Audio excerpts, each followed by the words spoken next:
and Mo. Deuce and Mo. Deuce and Mo. They tell you what they know. Do it for Deuce and Mo. Deuce and Mo. Hey. Do it for Deuce and Mo.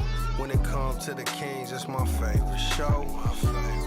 Do it for Deuce and Mo. Deuce and Mo. Hey. Do it for Deuce and Mo. When it comes to the Kings. Big hopes and dreams as we cover our kings. Never cover the kingdom, but we loving our kings. And we covered your prayers as we doing our thing. Big Deuce with the pod, Lil Mo on the screen. Solo or together, still do it for team. Never switch up for $1 or revenue stream. So we always got each other, balance out the beam. Deuce and Mo, and that's the end of the theme song. Do it for Deuce and Mo. We are live! Do it for Deuce and Mo.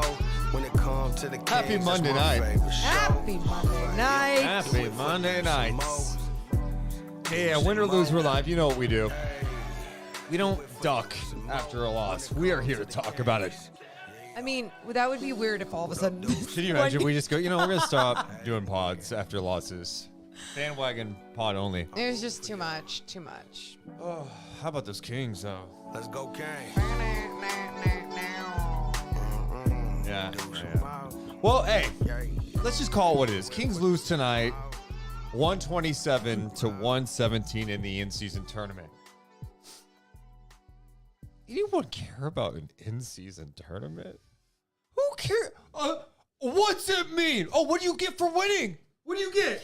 Playoffs? I never, ever even cared about the in-season tournament. Not even once. Do you get a draft pick? No. Well, what do you get? You get practically nothing. Oh, pennies. You get pennies. Oh, here's a medal for. Here's a cup. Basketball. Here's a basketball if you make the.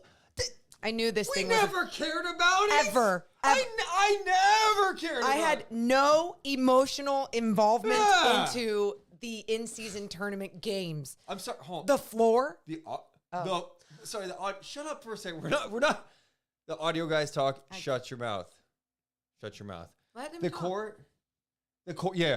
We're gonna paint a court and all of a sudden you're going to be a little more competitive. Oh yeah. Who needs an in-season tournament game? Vegas sucks. Oh, you wanted to go to Vegas to go play a game on national TV? Never. I never wanted to go. No one here in the chat wanted it. One of my least favorite things, the stupid balloons that they put out there on the concourse. Are you hanging an NBA Cup banner? I didn't care about it. Not even a little ounce of me. Make him shut up. Make him shut up. What do you say? I can't. Wait. This game still count. Oh, the audio guy has a point? This game still counted toward the regular season? Wait, so this loss did matter a little bit tonight? I'm literally going to punch You're the now audio down guy. to the Pelicans 3-0 in the season series? It's a real game. It's a real game. I love So this wasn't just like a little, hey, we played a tournament for fun. This is real? So it does matter. I love the balloon fixtures. I love the painted court. I wanted to go to Vegas so bad. I hate that I wanted to Morgan, in the first quarter of the game, I started looking at dinner reservations for Vegas.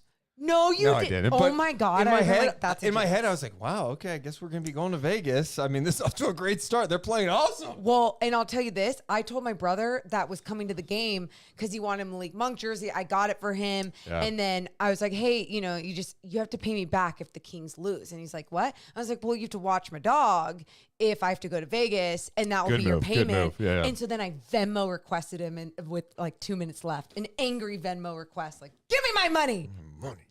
Ah! Yeah, tough one tonight. Really tough one. Let's go over it.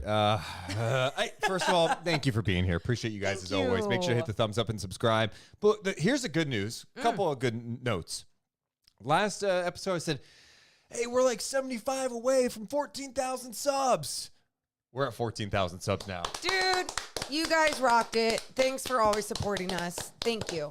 Let's keep clapping. Yeah. And just so many amazing fans. And selfishly, Kings are off till Friday. Daddy Deuce gets a little time to take a deep breath. No need to call yourself that. That's what they call me. We're not going to clap to that. That's what they've called me. We're not going to clap to that. Morgan, if you look at the chat in about 5 seconds, everybody in there is going, Daddy Deuce. You are manipulating the situation. Daddy Deuce. I said Daddy It's like Deuce. you're doing a wrestling thing right now. Deuce. Oh, I can hear and it. It's delayed, so you're not even going to get it when you want it. So whatever. Oh, man. Thank you, guys. Anyway, seriously, Truly, though, you're thank you so all much. amazing. And, yeah, we got a lot to go over on this one. As you circle stuff on a box score. Well, that is interesting. I love Daddy Deuce. Daddy Deuce. Yeah, there's a lot of Daddy Deuce. Yeah, I knew that was happening. 3 Daddy Deuce comments. Okay, now they're coming in. That's the delay. Duty man. Deuce. Yeah. Okay. All right. Amy, thank you so much. Appreciate you guys being here. Let's stop wasting time. Deuce and Mo, we're coming down. In 3. In 3. 2. 1. Hit my music. Deuce and Mo. Hold on. All right, now I couldn't hear it. Could you hear it? I could not hear it. I think they could hear it, though. Okay. 3, 2, 1. Hit my music. Deuce and Mo. Deuce and Mo. Deuce and Mo. They tell you what they know. Deuce and Mo. Deuce and Mo. Deuce and Mo. The podcast that you know. Hey, welcome into the Deuce and Mo podcast, recording this on a Monday night. The Kings had a chance to go to Vegas, get into the semifinals of the first ever NBA in-season tournament. Why are they saying like that, Morgan? I don't care, but you're going to continue. Keep going? Yes, I don't you get to are. start over? No. I don't get to start over? Because I thought it was funny either way. Why did I say it like that? You know why you said it like that? Because who I'm in cares pain. about the in-season tournament? Never cared about it at all, except it counts toward a regular season standings. The Kings lose tonight to the Pelicans 127-117. They got off to an amazing start. It looked like they might run away. I started thinking about outfits for Vegas. No. What I was going to do in Vegas. How I was going to enjoy the first ever in-season tournament in person. And then, boom. Oh, my God. The Pelicans bench came in, and they got it going, and they never really looked back. Brandon Ingram was dominant too. Kings lose, officially eliminated after their quarterfinal appearance against the Pelicans, 127-117. They are now off until Friday when they get to play either the Suns or the Lakers on the road. I'm Deuce Mason. That's Morgan Reagan. Each and every one of our podcasts presented by our friends over at Northwest Exteriors. How you doing, Mo? I'm good. It's one of those things. I came in tonight's game feeling like a lot of people were cocky about the Sacramento Kings. And we're like, Really? Oh, yeah. Like, it's going to be a tough one, but it's time that the Kings get this dub over the... Like, they can't lose 3 times to the Pelicans like this. They just can't. They've got to figure it out. And I understood where they were coming from, but at the same time, I was like... We saw the response in that second game, and it was a lot of the same mistakes. So in my mind, the third game was going to be like, okay, how to stop those mistakes, but then it was going to bleed elsewhere, and that's kind of what happened. They stopped the big mistake, allowing Zion to score in the restricted area 1 billion times. At will. Yeah. At will. Right. But then it ended up being BI. And then CJ was a killer at times. And just, it felt like... Herb Jones. Exactly. The rest of the team just crushed the Kings. It's fair to say the Pelicans just have the Kings number. And I look at this Pelicans team and I go, this team's scary. Mm-hmm. This team, I know last year around this time, they were near the top of the Western Conference and injuries got them, right? Zion hasn't been healthy. So much went wrong for them last year when it all fell apart. But now you're seeing them whole again, right? CJ and Trey Murphy just got back a couple of games ago. They didn't play on the second night of a back-to-back against Chicago, but they played tonight. And you add them to the mix. Herb Jones, when he's playing like this, it gives you 23, 5, and 5. You already know what he's going to do defensively. You already know this guy's going to be switching out onto Sabonis at times, helping, and then getting out in the perimeter, closing out, being a pest, being a deflections nightmare for teams. they just have a lot of talent. And we haven't even talked about the two big guys in BI and Zion. No. And Valanciunas. And this was the second game, and I think you pretty much were saying this, the second game this season that Trey Murphy, CJ, Zion, and BI were all on the floor together. Second game. So, like, you saw the force of them when they are healthy. That is truly what I felt tonight. And I felt more scared for the future of the Western Conference with the Pelicans playing like this. I was like, I thought they were a team that it was lost, couldn't find their identity, even with Zion healthy, because Zion doesn't even want to be there. Oh no, that's not the case. They're there to ball, play basketball. They will work hard for each other. And I mean, Matt said this on the post game, and I kind of am with it. They wanted it more. The Pelicans wanted it more in the sense of they were willing to not set the tone physically, because I thought the Kings did a good job of setting the tone of where they wanted to be with pushing the pace and physically from the start. But they were like, oh, we're going to continue this physicality throughout the game, and we're going to allow the officials to see if they want to start calling it in the second half. They got more calls in the second half, but they really created that as their identity consistently. Are you okay? It's a really bad matchup for the Kings. Yeah. I think everybody can acknowledge that because of the length, the size. They've got a perfect balance of switchable defenders, length, size, shooting, grit, intensity. Yes. With that said, it was a winnable game. And if the Kings weren't going for home runs, they probably have a chance. Where were your home runs mostly? Like I thought in the first, you know what? In the first quarter. In the first quarter, they got cute.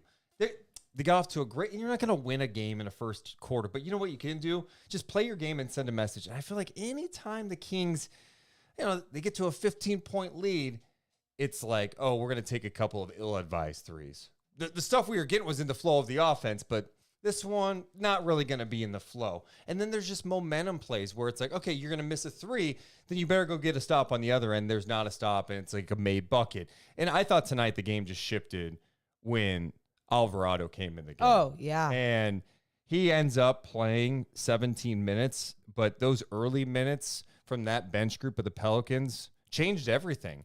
I think the Kings get too nonchalant at times with the lead. And there was no way that game should have been 36-35 at the end of the first quarter with how the Kings were playing. And it seemed like they were rotating well defensively. It felt like the offense, they were getting good looks. I mean, the balance that they were getting, creating threes by attacking the paint, and some of the backdoor scores they got early on, it seemed like it was just clicking flowing, for them. Yes. They played at their pace. They were shooting over 60% from the field, over 60% from three-point land. But then you look at the turnover category in that first quarter, and it was 7 turnovers. And the Pelicans were doing a good job of scoring off those turnovers as well. 5 of those in the first quarter were De'Aaron Fox's. Yeah. And when your best player is turning the ball over like that. And again, great job to the Pelicans just putting so much activity, fouling him at times, putting so much activity. And it's like, it's fine. They knew where he wanted to go, and they put their hand exactly. Hey, we know he's going to make this move left. We're going to knock that ball away. No problem with them being that physical, because I thought the refs started allowing the Kings get a little bit more physical and handsy and get away with a few calls. And so then I was like, oh, good, we're balancing this out. It was just in that first quarter a little bit. I was like, ooh, this is where you can deflate and get frustrated. And you saw that from De'Aaron. And then there's moments where he was like looking for the foul rather than trying to make the shot, because that frustration got to him. And it's going to happen at times. And it's like, how do you bounce back or learn from this experience? The turnovers by Fox were killer. And we gave him a lot of love last game. He had 16 assists and 1 turnover. And tonight, to have 5 in the first, it got the Pelicans back in the game. It got them feeling good. It got Fox getting frustrated. Yep. And it turned the game around. And then they just never looked back. No. Then they took complete control. And that's where this Kings, at least this version of the Kings through 19 games, just doesn't feel like they could take punches all the time. It felt like last year they could throw a punch, take a punch, throw a punch, take a punch. There have been times where the more physical team comes and punches really hard back. Yeah. And then they get knocked down. And I know they made it a game again, late third quarter, fourth quarter. but it was too late. Yeah. No, and that's what keeps happening in some of these losses too. I mean, this wasn't one of their worst losses, which I think which makes it fun tonight that we're actually able to talk about the basketball side of things because I disagree. Oh, I think it was one of their worst losses. Of course, I know you text me that too, and I was like, I understand. I guess I understand one of their worst losses from being able to stick with it in a big game, bounce back, find a way every time you're down by 10 to 6 points to get it to a tie game. It's like they couldn't answer back. It was trading basket for basket, couldn't get that stop. But at the same time, Deuce, I truly just felt like this Pelicans team, every guy was on it. They were just shooting so perfectly in big moments. And it wasn't like there wasn't a hand in the face. BI can shoot a shot over the Eiffel Tower. I don't know. Just something like I'm thinking of the tallest thing in the world. Like it's just I felt like anything could have been standing in front of him and he could have shot the ball and made it. Brandon Ingram was elite. And it didn't matter what the Kings threw at him. He'd handle double teams. They had one late where he got double teamed. Kings did a great job. And I think it was Herb Jones who flashed at the free throw line. He was open. He was ready for the pass. And right when he got the pass, he wasn't looking to score. He kicked it right out to Trey Murphy. And that was a dagger three late in the fourth quarter. Too many open guys and moments. I mean, I knew it was Ingram's night when he took a three. It bounced 3 times and dropped in. And then the next play down, Keegan shoots a 3 that circles 4 times and pops out. And you're like, all right, Brandon Ingram's having that night. Brandon Ingram tonight just looked like an elite player. I text Morgan at one point. I'm like, hey, it's prime KD. I said that. I've always liked Brandon Ingram's game, and he's battled health things. I mean, that's what you talk about a lot with the Pelicans. Tonight, the Kings didn't have an answer. Their best answer was Keegan Murray, and I thought Keegan did a great job until he contested a shot. It was like a fall-away jumper from Brandon Ingram where he contested, and he immediately grabbed his back. Yep. I leave tonight going, I didn't like the loss. I didn't like how Fox played. Keegan's back is an issue. It's kind of a and they didn't get to the semifinals of the in-season tournament. I'm not making the big deal like, oh, the season's done or anything like that. But the Keegan back thing is a concern. He left this game, what time was that at? Second quarter, 6:39 of the second quarter. After contesting that shot, he got back on offense, but he just wasn't right. Goes to the locker room, comes back into the game after halftime. I thought there's no way he's coming back into the game. Yeah. Yeah. So he comes back in the game, plays through it, ends up playing 31 minutes tonight, but he didn't look right. I mean, he hit a 3, and I give him credit for fighting through it, but I'm also at the same point going, got to be careful here. Like, this back thing is lingering, obviously, and it's not a good sign that he re-aggravated it tonight. Well, the positive thing is now you get these days off to honestly try and, utilize your resources when it comes to all of your training staff and sports medicine staff and have that rest that you actually need. I'll say that is the best thing that you can do with this time for the entire team, because this isn't going to happen again, except maybe all-star break. You see a little bit of time, but yeah, it's definitely a concern.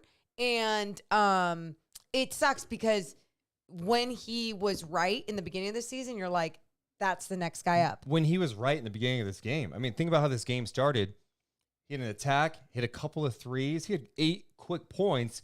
And I thought defensively, he was competing his ass off against Ingram. Yeah. Ingram hit some shots on him. That's fine. I don't care about that. We always talk about this. Can you make this guy's life a little harder? Brandon Ingram can get his, but can you make it a little harder? Keegan Murray was doing that. Even when he got back into the game in the second half, I felt like he was doing his best, but he was clearly laboring. Yeah. Yeah. No, it took him away from the game. It took him away from being able to play at full capacity and just being able to really be out there for his teammates. But I say that because there's certain injuries that you can see guys fight through with adrenaline and stuff. I feel like if it's a back or if it's a neck, it's usually or even if it's your shooting hand or something, it just takes away your game. And with Keegan, good for him for trying to push through it. But yeah, now is the time to rest. So that sucks. The other impressive thing about the Pelicans tonight that should be talked about, this was their 3rd game in 4 nights. Oh, yeah. You know, And they didn't look like it. They didn't look like it. They played Friday, and then they played Saturday in Chicago. They lost that game in Chicago. CJ and Trey Murphy did not play in the game, and then they fly to Sacramento to play in this game, and they got punched early, but they responded. When they were able to close that quarter in the first on an 18-4 run, you're like, all right, how are the Kings going to respond? And then the second quarter was a lot more of that, and the Kings end up getting down 69-61 at the half. To the Kings' credit, I felt like they got back in the game at the end of the quarter. Malik Monk had that buzzer beater. You're like, all right, well, shit. It was really bad. You're down 8. Yeah. You're still kind of in this game. And in the third quarter, you go down 15. Yeah. 15. Yeah. It's like those moments would happen and momentum shifters, but then they weren't able to stop what the Pelicans were doing. And it felt like they made the Pelicans work, though. That was the thing. That's why maybe I'm not feeling that same way of like, oh, one of the worst losses of the season, because I felt like I didn't once have to question the effort, which is great. That should never be even a thing. But I also felt like they were so locked in for the most part defensively as a team, trying to obviously slow down Zion. They built that wall a few times and did a great job collapsing on him. It was every guy on this squad was able to capitalize on that collapse. And that's the thing, though. This is what, when you have the weapons that the Pelicans have, that's what makes it tough when you have to throw doubles and shit at teams. Because, you know, it's like Brandon, you throw him at Zion, that's fine. Brandon Ingram has been an all-star in this league. He's an all-NBA level player. Then they've got shooting around everywhere. So good luck. And that's where you go big picture-wise. Like a game, really the 3 games against the Pelicans have exposed the Kings' weakness. I think most people like us, we all, the fans, we see it, right? It's like, all right, that wing defender would be really nice right now. You have Keegan, who is showing a lot of growth, but now he's got a bad back too. And now you're looking around going, who else is going to be there? Because otherwise you're going to be forced in these situations where, yeah, we're throwing doubles and we're relying on our defense to recover and close out on guys who are so good and skilled, who can pump fake for a 3. They're threats from beyond the arc. They could pass. And when you do that, like, you put yourself in a very vulnerable position on defense. Because here's the difference. If teams are having to collapse on De'Aaron Fox, which makes an offense much easier, I feel like there's times that guys aren't fully efficient with their wide open threes, with that first 3 that's being shot, where it seemed like with the Pelicans, it was like people would collapse on Zion and then they would either make the shot after that first pass or they would make something else, another quick decision out of that first pass. Pump fake, go, baseline midi. Pump fake, go, back middle midi. Pump fake, go, one more pass, 3. Like, it just felt like the game was so simple for them, even with pressure on. And I was like, maybe you just need a little bit more pressure. Maybe you need to be a little bit more physical. And there was times when De'Aaron started stepping that up and he got up on BI and was like trying to wrap around and everything. And he was frustrated, but I was so glad that the refs didn't call that, because I was like, good, because that's what these guys are doing to him. And I'm glad that he's doing it back and not trying to like just do it out of anger. So BI had 30 points, 8 rebounds, 6 assists on 10 of 20 shooting, 3 of 6 from downtown. Herb Jones had 23 points, 5 assists, 5 rebounds. He also had 2 blocks. CJ McCollum had 17 points. I thought he had a couple of big shots, including a step back 3. Are you okay? Yeah. You hear a dog thing? Let me just do one thing. I have a bad feeling. We got a dog going crazy. What? Glass. Whoa, what? Okay, we got glass? A Christmas ornament broken? Oh. I'm hearing a lot of OS from Morgan. Oh, bleep, bleep, bleep. Morgan just said, let me clean it up. All right, this will be a nice edit in the pod. While in the audio pod. While she does that, let me let me get to some of the chat. Dogs breaking Christmas ornaments and throwing them in the air. It's one of those nights, you know. Good thing we heard it. Oh, man. Appreciate the super chat we got from Oscar, who donated $5 saying, sorry, but I cannot take seriously an NBA team with the Pelicans as a moniker. Go Kings. That's how petty we're getting tonight. I hate their name. Oh, man. Let's see what else we got tonight in the chat. Appreciate you guys being here, by the way. Ruckus says a fan died today at the arena. That's hella sad. Yeah, I did. Dude, I just saw that a while ago. That's really sad. Man, rest in peace. I can't imagine, like, passed away at a game. I guess they tried to give the fan CPR and did not work. So our thoughts are with his family, man. That's unbelievable. Oh, man. Fingers crossed the dogs didn't eat glass. Okay. Fingers crossed. I mean, Hey. look, it'll come out on the Hey. other end, right? It's that kind of night, am I right? Yeah. This will be a natural pause in the podcast. A natural pause. Yeah, we'll edit that part out. Perfect. We'll kind of get recalibrated. Okay. Oh, yeah. Oh, I'm excited to talk about this stuff. Yeah, we'll talk about it in a bit. I have no idea where we were now. I'm so sorry. But thank God I did that. Yeah. Can someone remind us? Here we go. Okay, let's talk more about what went down. What were we talking about? Brandon Ingram, Herb Jones at 23, 5 and 5. Defense is collapsing in the I was going. We had already talked about that. proceed. Yeah, so BI had 30 points, 8 rebounds, 6 assists. Herb Jones had 23 points, 5 rebounds, 5 assists. CJ McCollum had 17 points. He also had 7 assists on 7 of 14 shooting. And I thought he had some big shots. He had that one step back that was really nice. They just have a lot of weapons on that squad. Yeah. I mean, they were all efficient tonight, too. You shooting 54% from the field. And again, it wasn't about the Kings and their effort. It was just, and I felt like they were doing a really good job of rotating for the most part.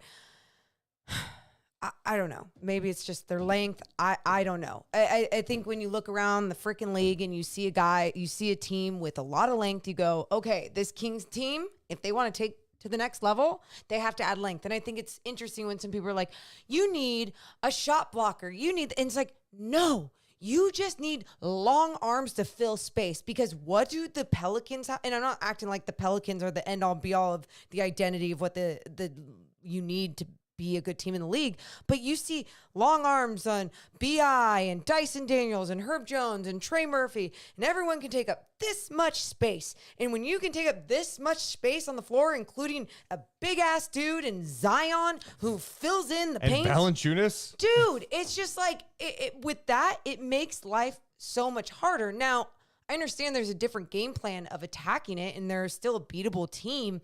It's just really hard when you get down in the holes like the Kings did.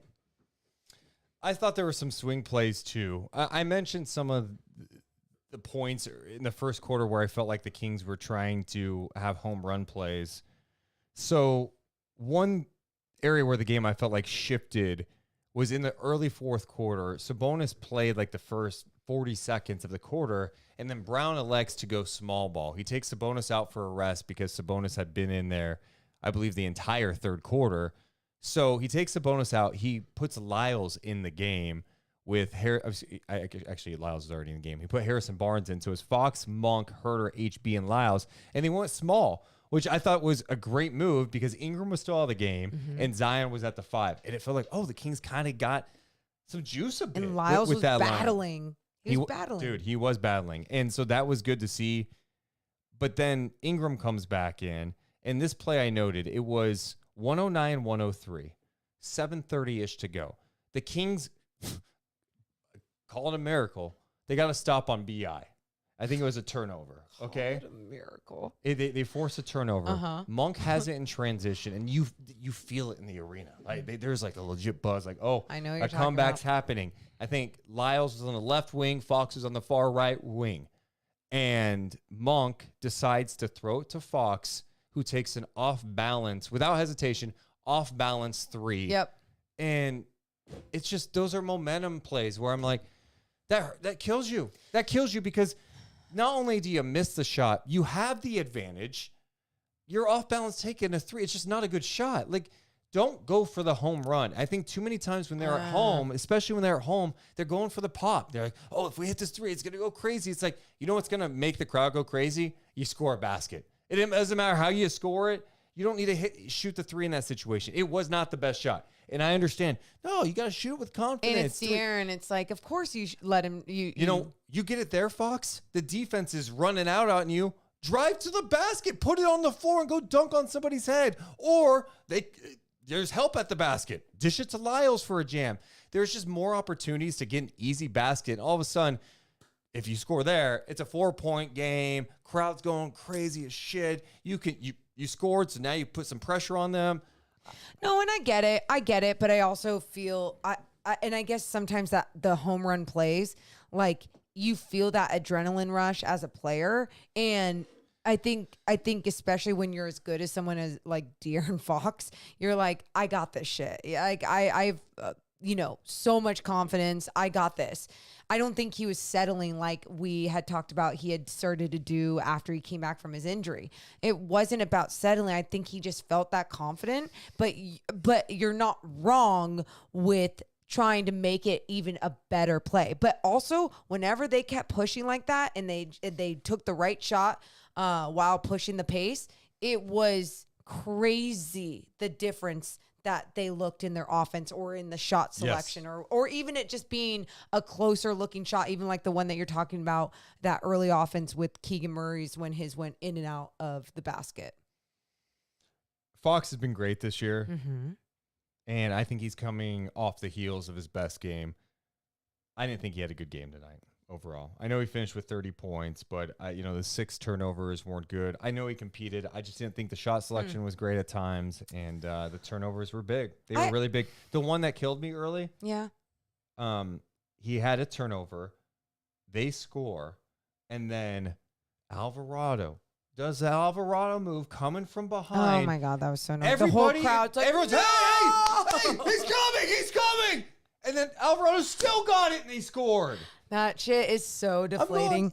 Here's my thing, because you say that about De'Aaron, and I think that is such a fair opinion of one of his games where he still scores 30 points and it's not his best. I think that is a fair opinion.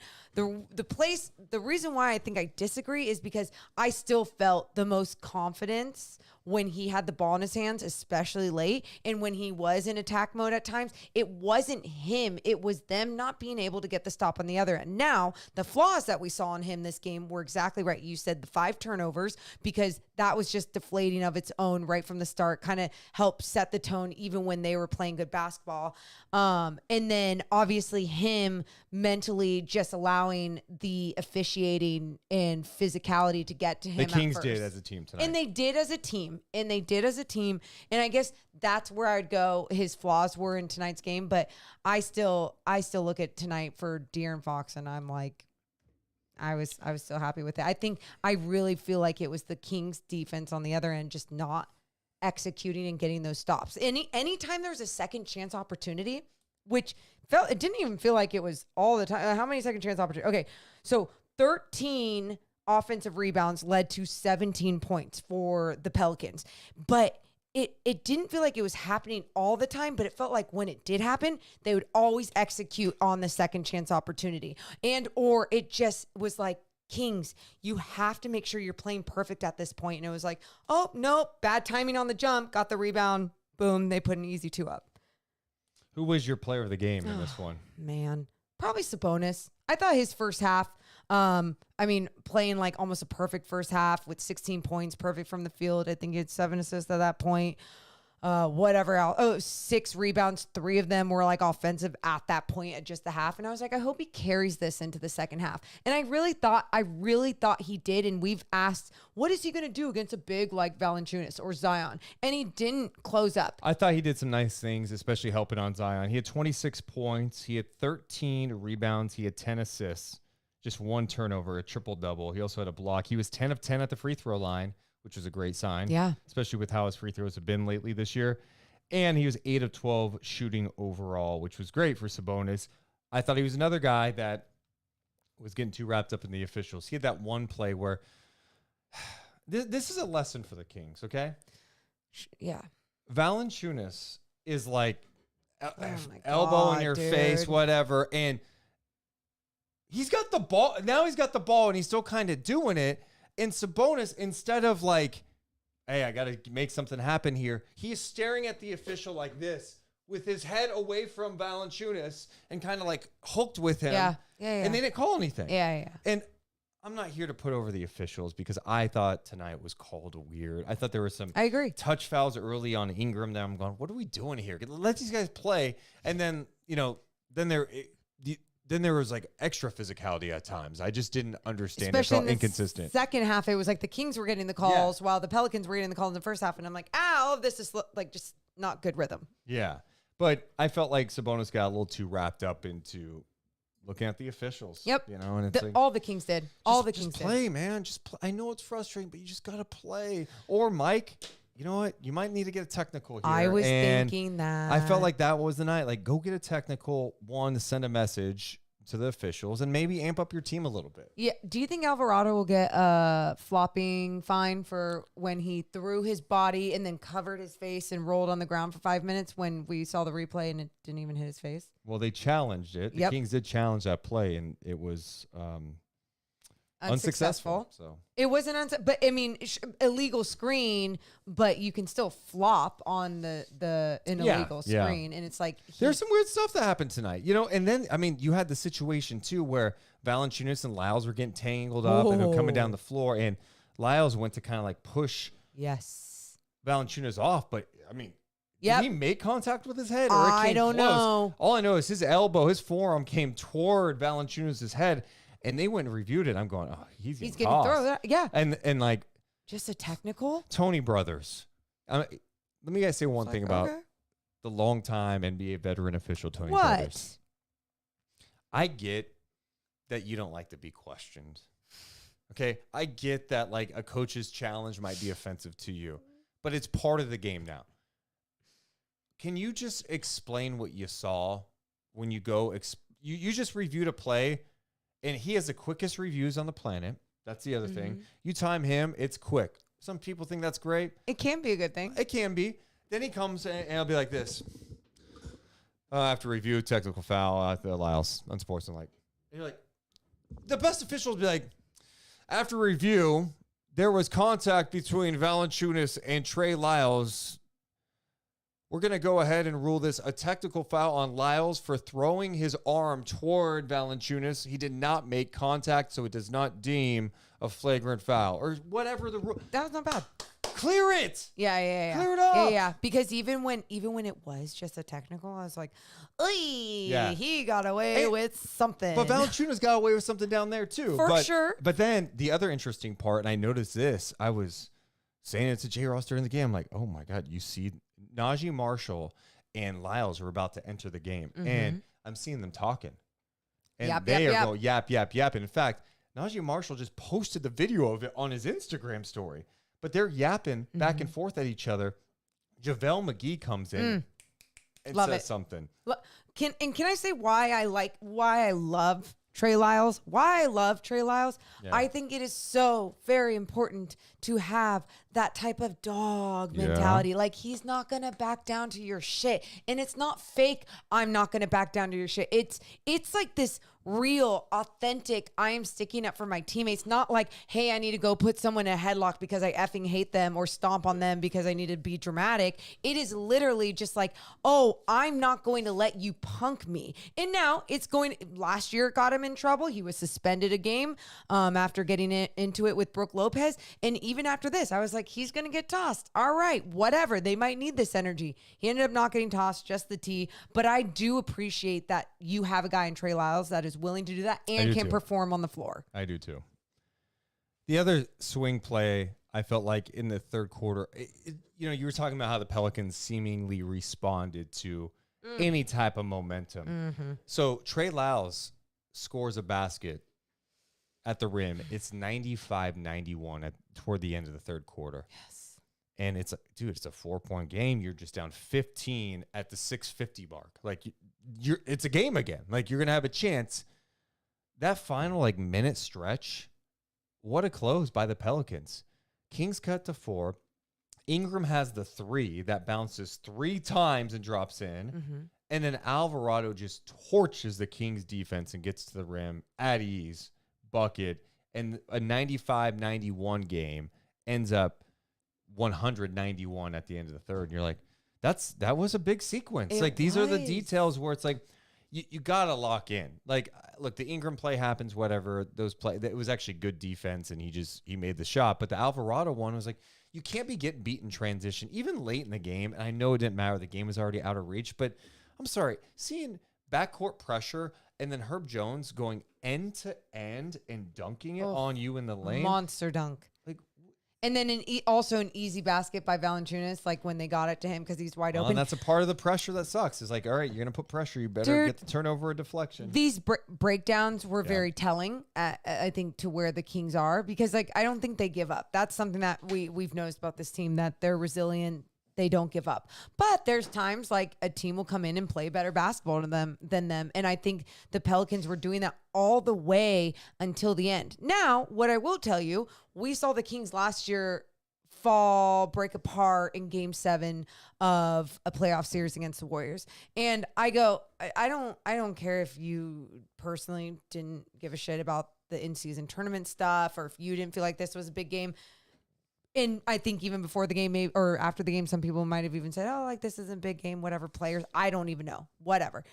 But I think you could feel it was a big game. And this experience alone of being in a big game that can send you to another game, that can send you to a game where your teammates can win lots of money, there is something behind it. You saw the Pacers tonight come out with a big win over the Boston Celtics. The way that bench was jumping up and down, because they have so many guys under contract that are making less than $3 million or about around $3 million, and they're going hell effing yes. Like, there's something to play for them, and I feel like the Kings wanted this game. It just is going to be one of those lessons learned and something that they have to learn from. The Pelicans as a team, 54% shooting, 45% from 3, 19 of 23 from the free throw line. Their starting lineup was incredible tonight. For the Kings, they had some, like, at the end of the night, you go, oh, you got 30 from Fox, but it was 10 of 25. Not super efficient. Sabonis with a big triple-double. Awesome. Monk had 21 on 7 of 14. He had some nice moments along with 5 assists. Oh, that's great. And he played 32 minutes. Oh, my God, over 30. But the one that jumped out to me most tonight was Harrison Barnes. Oh, shit. You can't play 34 minutes and have 4 points, 4 rebounds. And I understand the tough matchup. He had to deal with Zion at times. Mm-hmm. No one's denying that. But it can't be 4 points, 4 rebounds, 2 turnovers in 34 minutes. And as we've already hit on this a little bit, but it's the area where you go, this team needs to upgrade, you know? And I think HB can still be – I said this like during the offseason. I think he would be great coming off your bench. Because I still think he has value, but man, there are just some really, really tough matchups. And when you look at that on a night where like Keegan misses a huge chunk of the second quarter, is not 100%, like, you need more help out there. I think when you mention upgrades, it's one of the first things that Matt Barnes brought up in the post-game show today. And he was like, look, you're going to get closer and closer to trade deadline and more people talking, and that chatter is going to be around, and you're going to see changes made and or upgrades, people being talked about. And it's because that's where they are. And that's where they were even at the end of last season.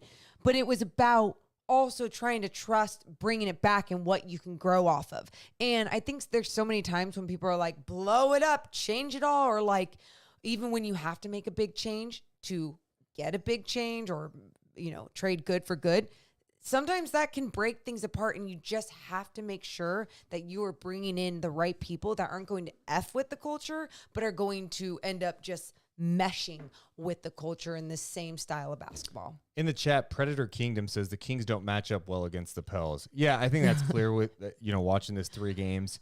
The one like area that I push back on a little bit, because I do agree, is like, man, it sure would be nice to see a healthy Keegan against him, because he played like one half of a game against him. And then tonight, he clearly wasn't right. And I think if he's healthy, it does shift the game a little bit, especially with, he was knocking down his shots. He was playing good defense. if he's healthy, how does that shift things? But I do agree with you, like big picture wise, we've seen enough. And I think that's probably the best part about, if you put a positive spin on this whole thing, the Kings are sitting at 11-8, and they've dealt with some injuries this year.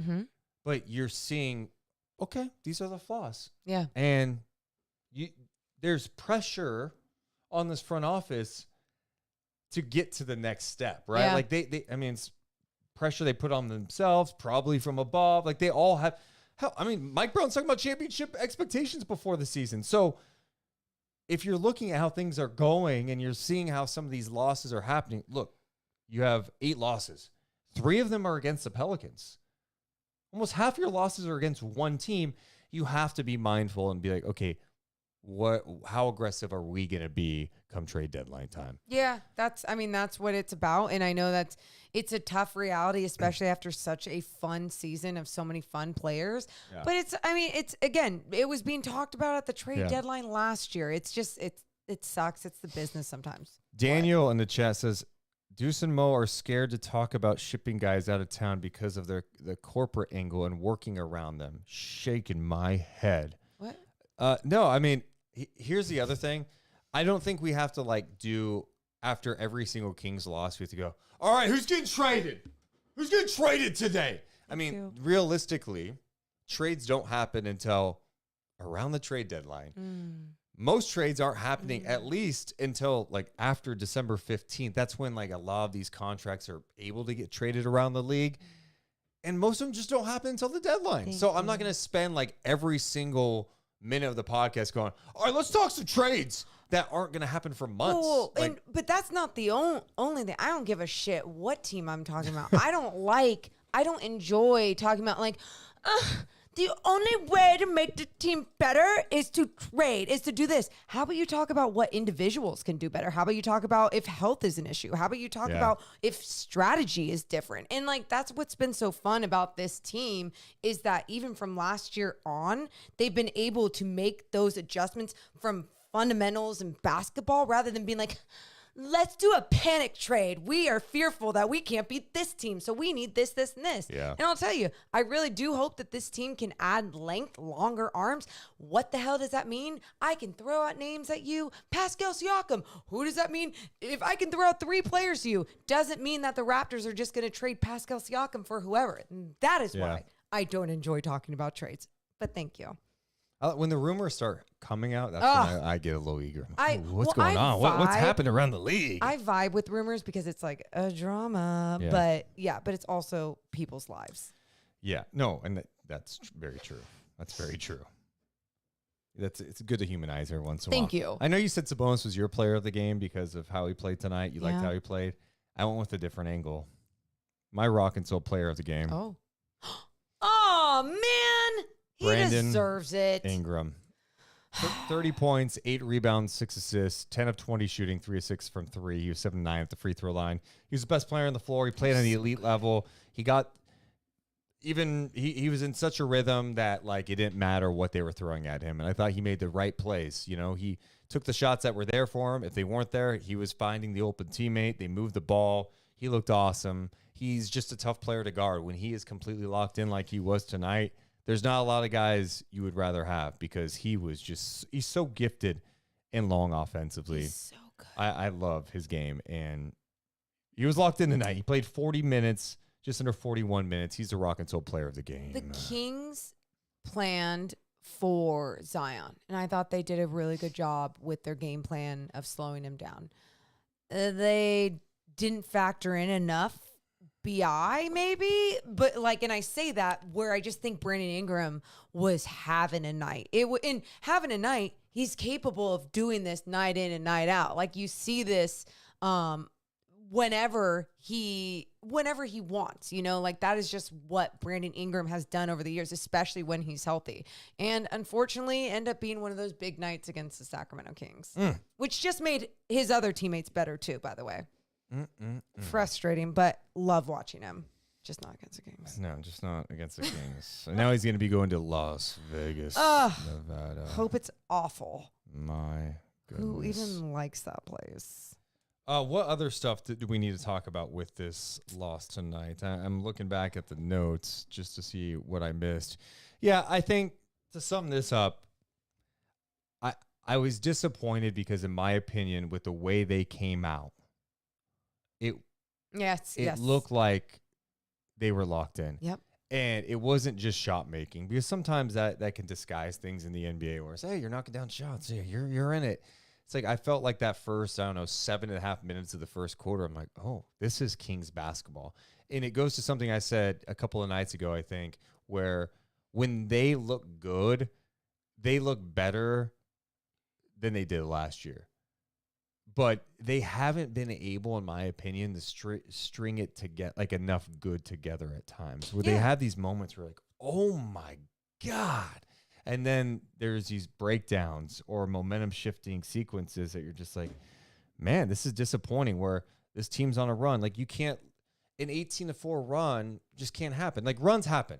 Can that be 10-2? 18-4, and then it bleeds into the next quarter and you get down. It's so hard to come back when you're down. I know this league, it's easier to come back than ever in a lot of ways, but you know how it is. It's like you make a little bit of a run and then the team responds, kind of takes the wind out of your sails. You can feel it when it's not there. And there's too many times tonight when it was like that 6 points. They had a 6-point lead and it was just like, God, I just don't feel like the Kings are going to go on a run. Like, there's just something about it with their missed shots or with the way that they're getting stops or fighting for a defensive rebound. And the tough nights are going to happen.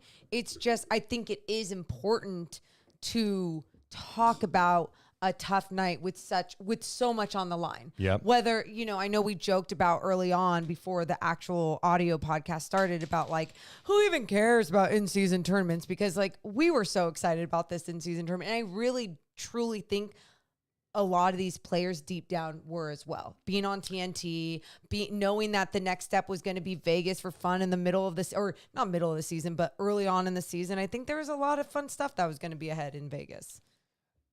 Yeah, I think overall the league has to be thrilled with how this has gone. Yeah. Even before the knockout round started, like the in-season tournament, the interest was up. The ratings were up. Engagement's up. Everybody's talking about it. It seems like the players are at least bought in, or at the very least just saying the right thing. Same with the coaches. No one's like taking shots at it. People are saying the right things. You know what I mean? And that's cool. And then the games have been relatively good. Then you go into tonight, the Pelicans and Kings, but that first game was Pacers-Celtics. Pacers get down. They end up coming back. Halliburton hit some monster shots. Buddy hitting a couple of big shots late. They come back, and they beat the Pacers, but that's not just it. It was how hard those teams were playing, right? Till the very end. The Indiana crowd was going crazy. You're watching that game and you're going, oh, my God, they're waving towels. It's super loud. It felt like a playoff atmosphere. If this was a normal Monday night in December, that does not have the same energy between the Celtics and Pacers. Same thing tonight in Sacramento. There was a little extra energy in the building tonight, right? You felt it. It was like there was excitement that like, oh, if the Kings win, they end up going to Vegas. I think the players were into it. The coaches were into it. It's one of the most underrated aspects that people overlooked when this in-season tournament came out. People wanted to say, what's the incentive? You make some money? Is there a playoffs? There's nothing on the line. Oh, these players don't care. The reality is these players are more competitive and these coaches are more competitive at this level than anyone wanted to give love to. Yeah. And they're showing it. They're showing it. They're bringing it in these tournament games, and it's made this stretch of basketball early in the season really fun as a basketball fan. Fuck it. Let's go to Vegas. Watch the rest of it. Oh man, I want to go. I want to go so bad. I just want to watch. I kind of want to feel the vibe of the basketball in Vegas, which is why I was excited for the Kings to go, because Deuce and I would have gone for NBC and covered it. But no. Now instead we'll get some days off to actually get real life back on track. Ugh, I hate real life. Morgan, we focused on so much from this game, and Ingram's dominance, and I gave a lot of love. You did get. Do you want me to set me up for some love? I appreciate that. Yeah. Can you give any love to Malik Monk? I feel like that's one that we haven't given enough love to. I thought Malik did. He cracked me up, dude. He came in right away and launched a 30-foot three that went in. I was like, yeah, let's go, Malik. No, when they made him run, there was a sequence where I think it was the Kings hit a couple of threes, and both of them were set up by Malik Monk getting to the basket and throwing some incredible passes. And I was really impressed with what he was able to do out there. I mean, he did have 3 turnovers, and you don't love that. But so did everybody tonight. I think he's such an explosive player. And no, I like that aspect. I even thought Keon Ellis, there was one stretch where when he came, I know he didn't play a lot of minutes, but God, the Kings were I think it was in the third quarter when Keon Ellis was in the game. Yes, it was. It was his third quarter stint. And the 3:58 mark, he came in. It's a 10-point game. The Kings are trying to make a bit of a push here. And, God, he did such a good job rotating defensively. The Kings were really rotating well as a team, and they've tried to fire a pass to the corner. Ellis got his hand on it. Yeah. It still got to the man in the corner, but Keon ran him off the line, shot clock violation. Oh, and I was yeah. just like, that possession, the crowd was going wild. That was great. That was great. That was one of their better defensive possessions. And they have these flashes this year. Where you see it. And then there's just breakdowns because I think the roster's flawed. That's all there is to it. I don't know what to say. The next step is finding that consistency. And I think if you have to believe, if you believe what you see is good basketball, you have to believe that they have the ability to grow as a team, as what they are now. They have the ability to grow together to make it more consistent. And they need to make a move by the deadline. I mean, sure. I'm there. I'm there with you.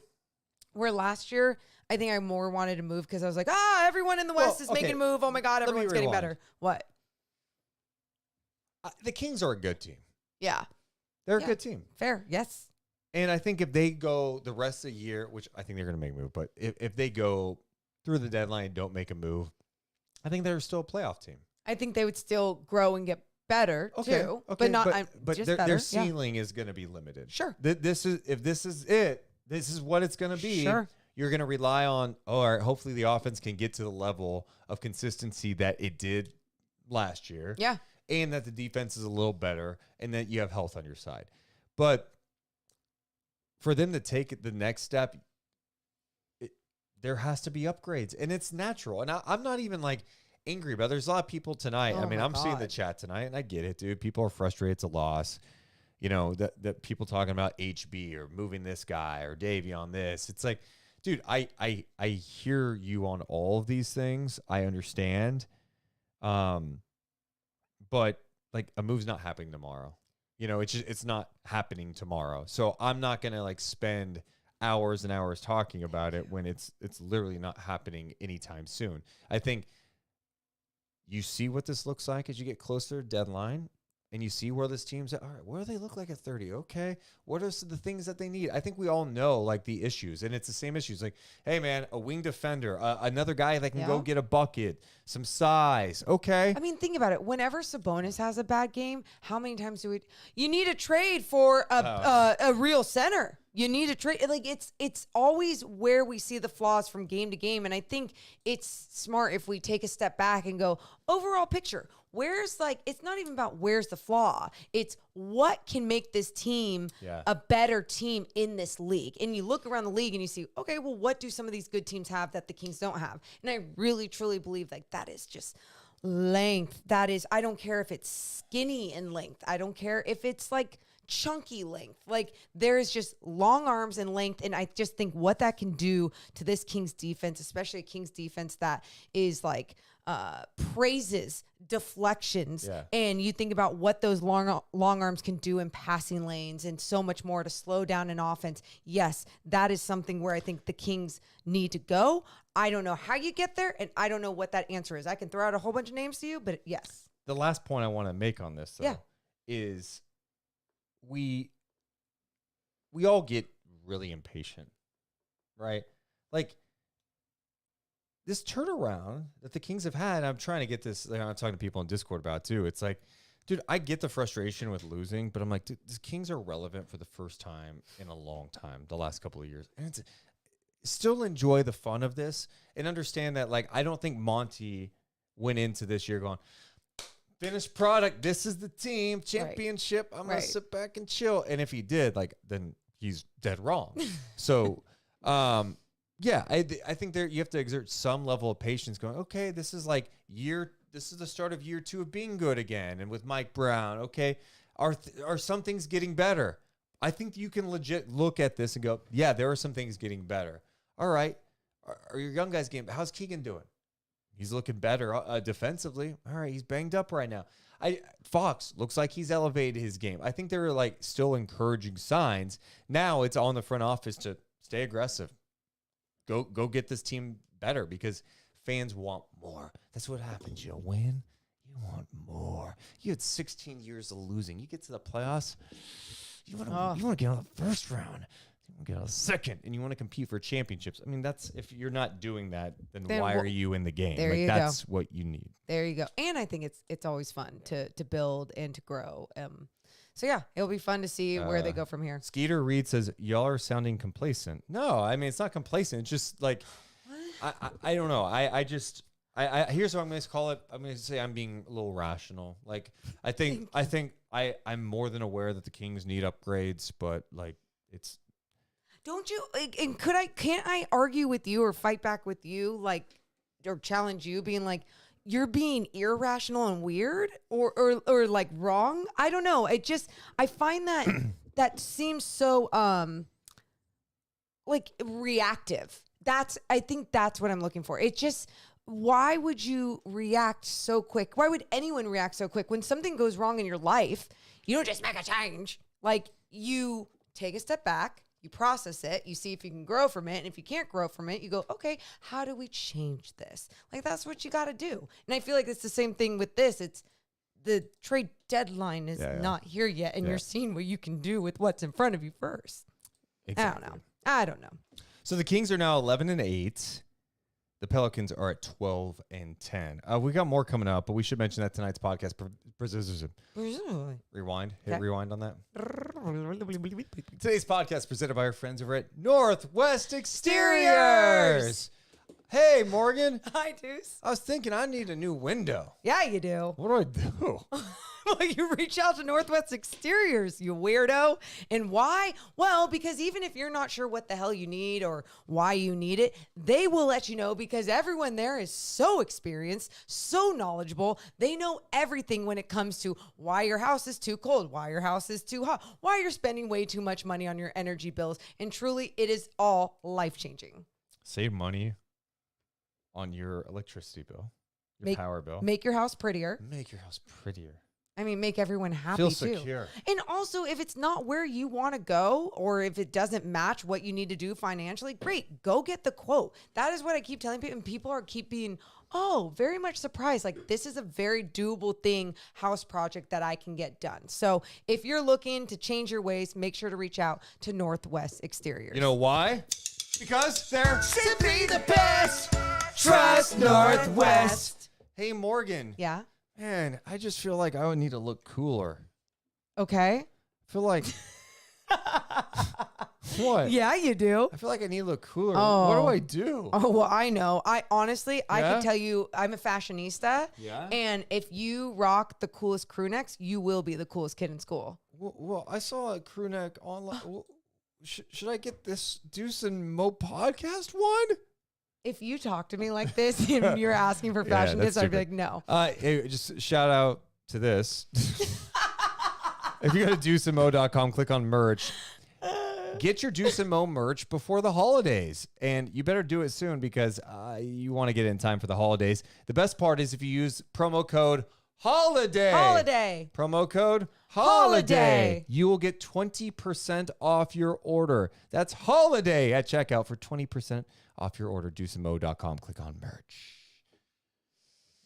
Appreciate everyone's support of the Deuce and Mo podcast. So we've given love to the in-season tournament as a whole. The concept's been awesome. Yeah. Now it shifts to Las Vegas. The Kings are off. They play Friday. They do play Friday. They play either Phoenix or LA.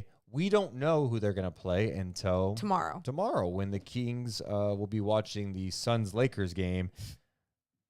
Kings get the loser of that game on the road. Correct. That is correct. We also didn't give our moment of the game. Were you thinking that? No, I mean, I can get to it. It wasn't a rush. I was looking ahead at the other games first. We can get to what's the moment of the game I felt like tonight? you were passing over the game, and I was like, I was still in the moment.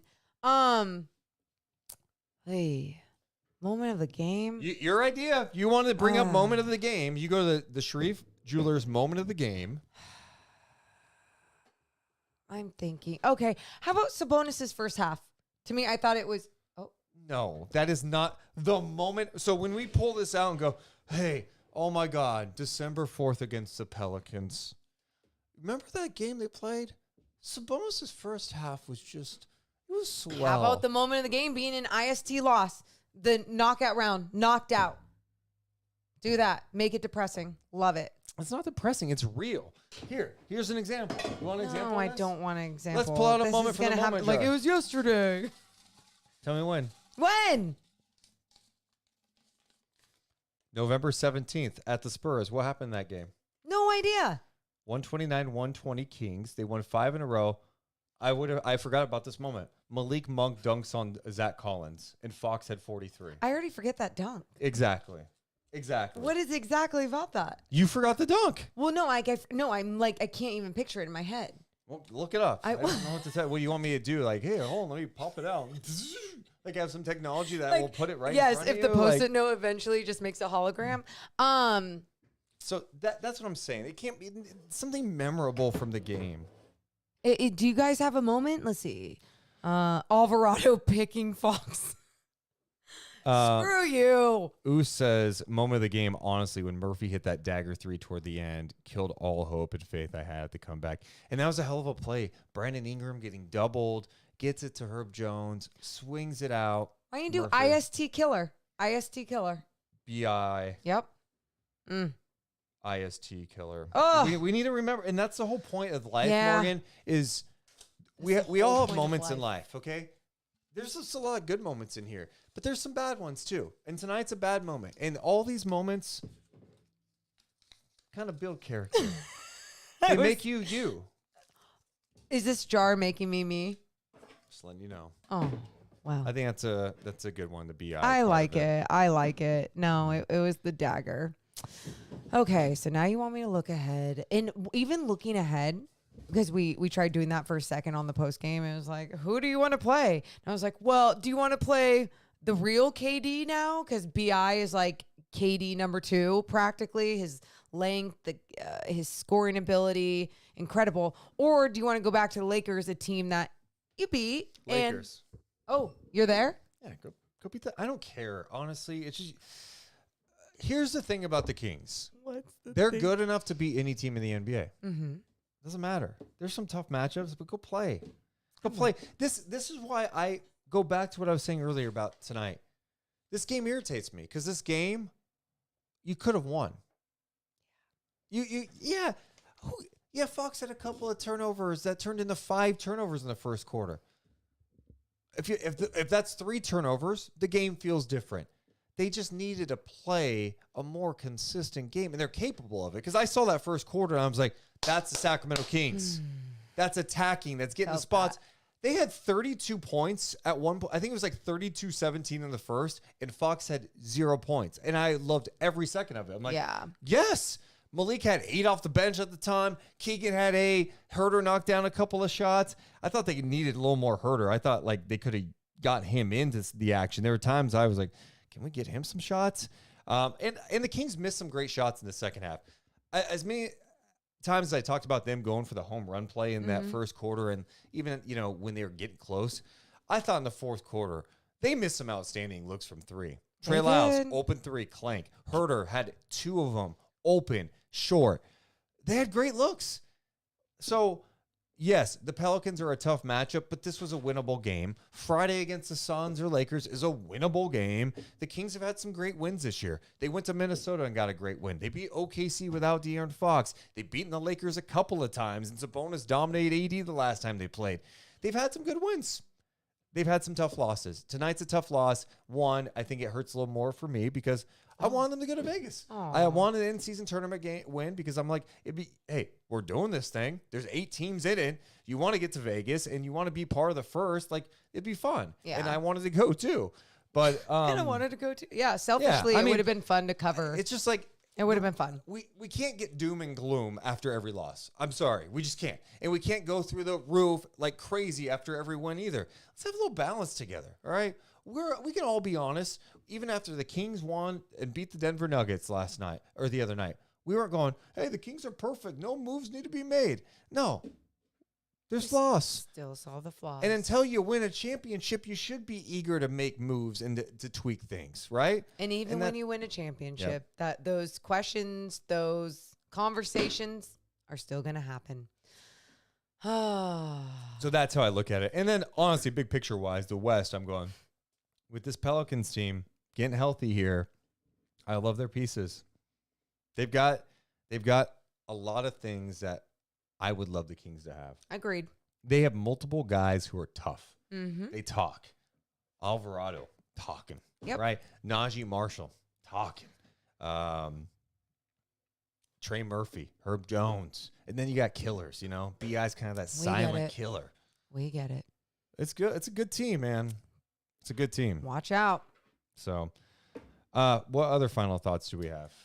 I feel like we went over everything with the game, good and bad, everything that needs to be changed. My bracket's busted. My bracket's busted. We both had Kings Pacers like idiots. That's not okay. That is fun. There's a lot of people who had Kings. There's a lot of people. So, and by the way, this is fun. This is fun. I think that's the ultimate thing. I had fun tonight because that nervous energy was there, which, by the way, I freaking hate that energy more than anything in the world. But at the same time, it's so much better to feel things in life like that than to not feel those things at all. So, again, put me on a little. That's a good way. It's so good to feel some pain than nothing at all. It is. It is. It's like it's like a lightweight, anxiety-ridden roller coaster from sports. Like, who would have thought that could happen? It's just because I care. And like sometimes I'm in my seat and I'm just like having to cross my arms because I'm just like telling guys to move over. Like, you got to get help over here. You got hands up. You know, like I'm just trying to keep my arms down because obviously I'm like not just a fan in the seat going, yeah. Sure. And so but what's fun about that is that like, I'm like, oh my God, I just love this game so much that it literally just comes out of my body. And so tonight, just having what was out there as like a big game, it was fun. I have one more thought. Oh, of course you do. And you may not like this after you're trying to put a nice cap on things. Would you consider, I'm asking you a question, come back to the mic, please. Would you consider a starting lineup change? Who would it be instead of Harrison Barnes? Because that's where you're going. Not stupid. Trey Bay. And here's why. Yeah, I wouldn't because then you stagger it and then you go small ball 5. Yeah, but you also get a little more size out there. Uh-huh. You still have the shooting. Not opposed you to got it. Toughness.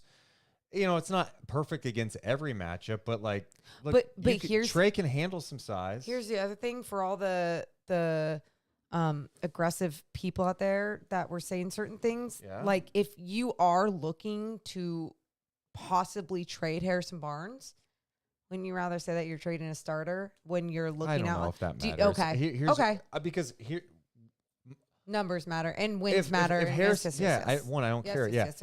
And if let's just say Harrison Barnes is coming off your bench, he might be better coming off the bench. Honestly, with the second unit. Yes. In being in a different role like that. And maybe it's time that his role adjusts and change. And like that's the thing. I'm with you when it comes to HB. I'm like, there's so much value to him as like a veteran and the personality that he brings. But it's like where can you use him the right way? Yeah, sure. He can get you a bucket, you know, and maybe going up get some second units. That'd be nice. So anyway, last thing today, I know a couple of weeks ago, and we told the audience about this. One of our loyal listeners, Clint, passed away. He was very active in the YouTube, but he was really active in our Discord, and today was his celebration of life. I went out there today, and it was so cool to see the love he got. But the Kings were like a big part of his life. How like cool. the priest was up there talking about the Kings, and he put a Kings beanie on at one point during the ceremony to like so cute. And that was like a theme throughout the service today. And crazy. It did. I was sitting there just thinking about it. I'm just like, it is wild to me that I am at this person's celebration of life. Were you just trying to harmonize with me? I was going to say the whole thing once you started saying it. I was like, celebration of life. And that the reason I'm here is because a basketball team brought us together in life. Correct. A basketball Isn't that crazy? team. Yeah. No. Literally, this sport, this team is what ultimately brought you together. And what is so cool, because I know that you told me this, that during the celebration of life, there was a lot of love given to the Deuce and Mo podcast community. Yeah. And I like, it's just so great that his parents got to see that he had this community of people rallying behind him, talking shit with him, having fun with him, doing all those things. So, yeah, just wild that was part of so much of this celebration of life. But truly, thank you guys for always just creating a space for people to always feel welcomed, included, and for some, like, enjoy their life with all of you. Really cool. He would have been pissed tonight. Oh, he would have been pissed. Cute. Any thoughts on this podcast tonight? I really enjoyed a lot of. I felt like it was a weird one. No. You always do this when it's different. That's the thing with you. When it is different and it is not like on brand with where we go with things, you are like, was that weird? And it's like, no, that's the thing. This game was weird. The night was weird. The day was weird. And what we did was break down a loss from both of our perspectives. I had a lot more positives, I felt like, from my perspective. You had a lot like, this was one of the worst losses. And I mean, we're even working with Kyle Draper after the game, like, he was down, where like Matt and I were not as down, And so like, I love all the different breakdowns and perspectives of this game. And I think that's what made it so compelling tonight, is that like some people felt completely different about how this one went. So no, I enjoyed it. I enjoyed talking hoops with you tonight. Maybe it was the vibes in the chat I was seeing, where it just felt like we reached it felt like a little bit of a low point for the chat in there tonight. And that's good, but that's going to happen with these, and when trade deadline comes around, and if things don't happen, guess what? People are going to be like pissed and weird and shit. I just don't care. I don't care. Boss Kingpin in the chat says, "Hey, I'm your biggest critic, and you did fine, Deuce." He spelled your name Doose. Love it. Oh, man. Well, the good news, the Kings are off until Friday. For some, that could be good news. Correct. Kings are off until Friday when they play either the Suns or Lakers. So hopefully there's some rest that happens. And yep. Are you good? Yeah. No, great. Okay, we're just wrapping up. No, I know. Hopefully Morgan's on her phone, just, doing her thing. Doing her thing. Anyway, we'll definitely drop some more content this week, but we appreciate you guys hanging out. We love you guys, but we got to go. You all have a wonderful rest of your night. See ya.